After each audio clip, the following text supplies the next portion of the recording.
Carla, nagbago na nga ba? Isang mapagpalang araw sa ating lahat at welcome to my YouTube channel, Marizel Arevalo. At ito na naman po magbibigay ng konting reaction at kuro-kuro sa aking videong na napanood.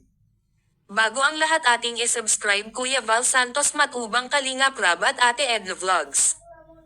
Atin ding suportahan Kuya Jomar Vlogs at lahat ng Team Kalingap at ng lahat ng Kalingap partners. Mega love shoutout everyone.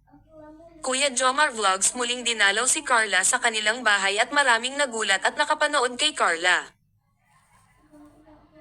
Maraming mga comment ang naglabasan na ikinagulat ng mga karamihan. Alam naman natin na ito si Carla ay sobrang mahiyain, at alam natin na kapag kaharap niya mga K-boys at ito ay sobrang nahihiya. Sa ganun man at mabuti na lang at naintindihan ito ni Jomar si Carla, kaya nga siguro na naging masungit daw si Carla ay baka nga dito sa kanyang kabuwanan.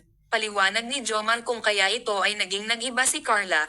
Alam na alam daw ni Jomar ang ugali ng mga babae kung ito ay kapag may kabuwanan ang mga babae. Sa aking pag-akala ay ito si Carla ay isang mabait na bata, masipag, matulungin at mahiyain. Kaya guys, atin na lang intindihin si Carla, at hindi lang siya siguro sanay sa laging biruan. Kaya kayo guys, kung ano ang inyong masasabi, comment down ang inyong opinion. Mapapanood natin ang lahat sa channel ni Kalingap Rab at channel ni Kuya Jomar Vlog. Ingat po tayong lahat, and God bless.